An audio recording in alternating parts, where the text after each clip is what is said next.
টপাকুলের আচার কিভাবে করতে হবে আমি আজকে আপনাদের তা এই ভিডিওর মাধ্যমে দেখাবো। ভিডিওটি একটি বড় করলাম, ধৈর্য ধরে আপনাদের তা দেখতে হবে। তার আগে আমি আপনাদের আমার পরিচয় দিতে চাই, কারণ ভারতের অনেক জায়গায় ছড়িয়ে ছিটিয়ে আমার ফেসবুকের বন্ধুরা আছে, ওই জন্য আমার পরিচয়টা না দিলে অসুবিধা হয়ে যাবে। আমি বিদিশা ওঝা গুচ্ছাইত, ওয়েস্ট বেঙ্গল, ইন্ডিয়া, হলদিয়া থেকে।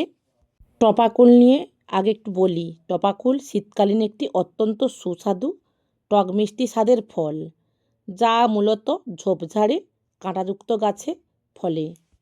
নভেম্বর ডিসেম্বর মাসে পেকে কালো বা কালচে রঙের হয়। সরস্বতী পুজোর সময় বেশি জনপ্রিয়। সরস্বতী পুজো হয়ে গেলে তারপরে এই কুল, আমাদের দেশাচারের নিয়ম আছে, সবাই খায় বা খাওয়া দাওয়া করে, বা কেউ এমনি রোদে বসিয়ে খায়, বা কেউ আচার করে খায়।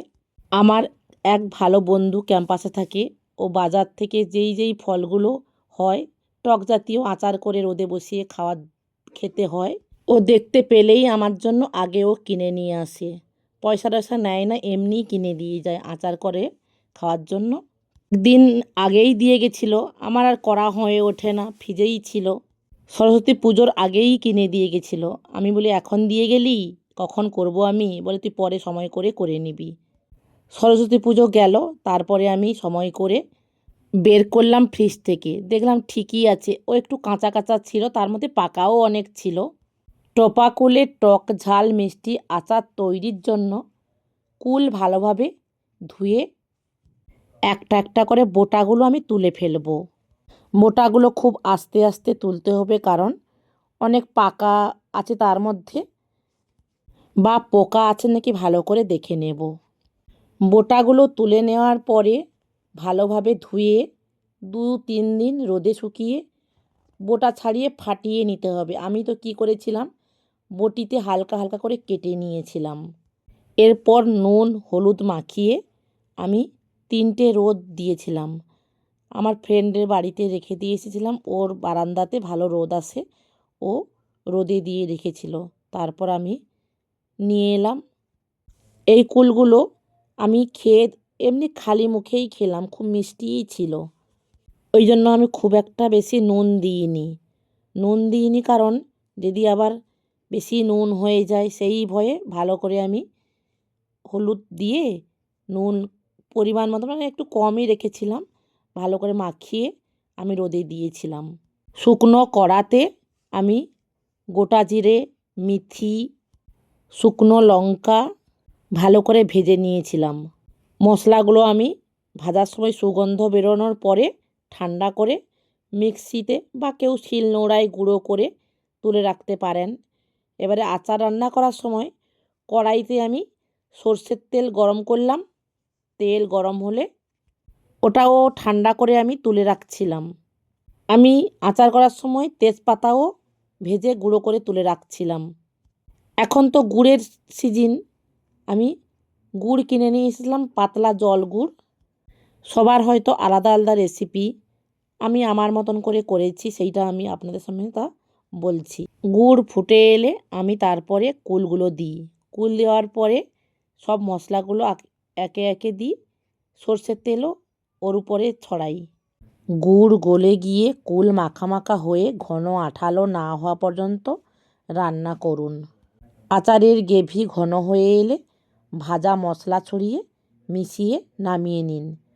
পুরোপুরি ঠান্ডা হলে কাঁচের বয়ামে ভরে 2-3 দিন কড়া রোদে দিন, এতে আচার অনেক দিন ভালো থাকে।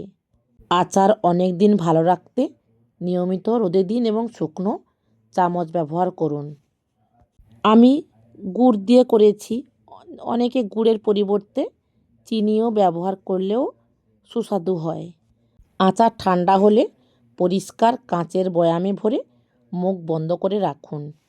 দীর্ঘস্থায়ী করতে মাঝে মাঝে রোদে দেওয়া জরুরি। আমি টপাকুল ও টমেটোর চাটনিও খাই, আর একদিন আপনাদের সামনে তা ওই রেসিপিটা তুলে ধরব। জিভে জল আনা টপাকুলের টক মিষ্টি আচার, শীতের শেষে রোদে শুকনো কুলের আচারের স্বাদই আলাদা। বাড়িতেই তৈরি করুন দোকানের মতন পারফেক্ট টপাকুলের আচার, টক মিষ্টি আর ঝালের দারুণ মিশেল। রোদে শুকানো টপাকুলের আচার সাথে গরম ডাল ভাত। আর কি চাই?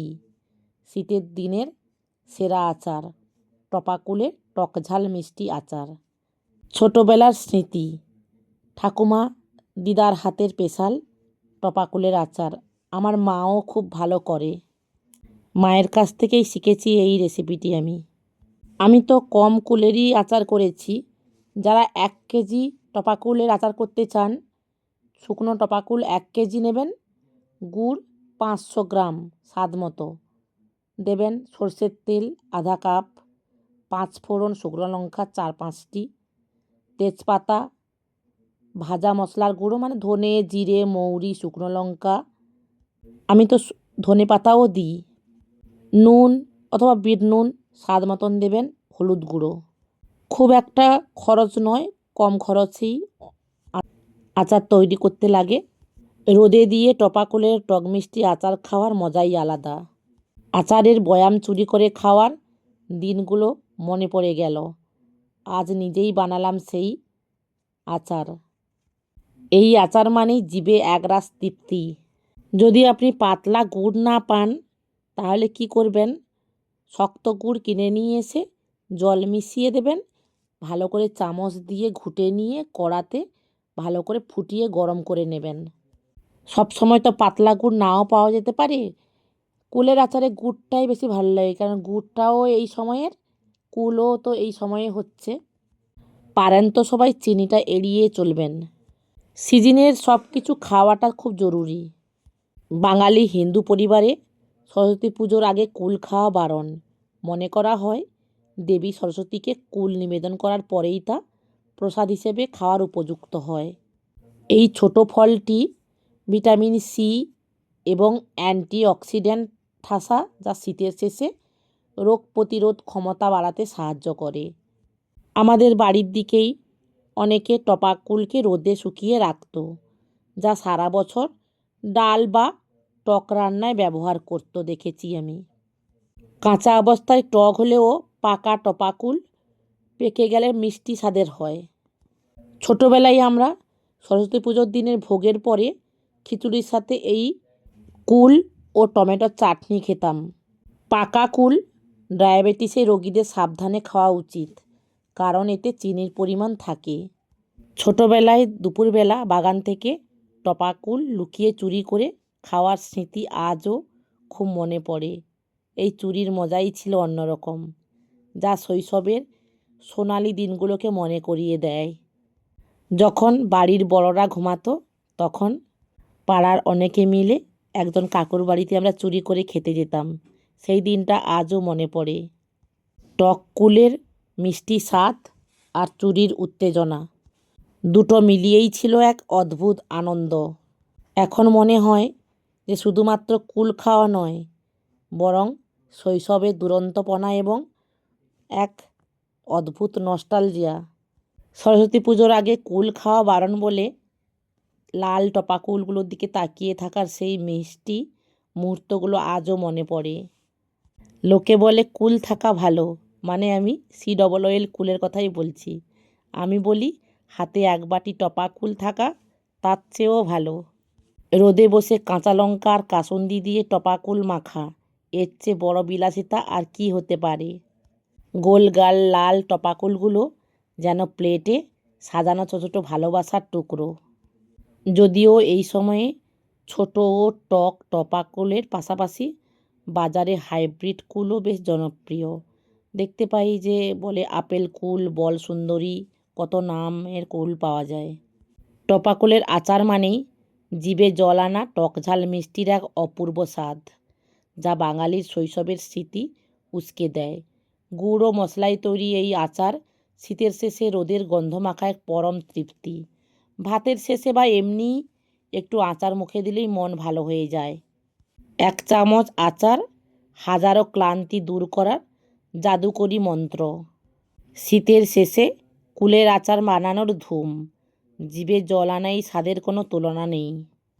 আমার তো টক খেতে খুব ভালো লাগে।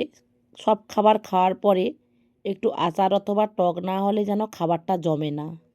আমার ওই ফ্রেন্ড জানে, ও সব সিজনের এই টক কুল বলুন বা টক বেল ওই সবই এনে দেয়, বাজার গেলেই ও মনে করে দেখতে পেলেই নিয়ে চলে আসবে আমার জন্য।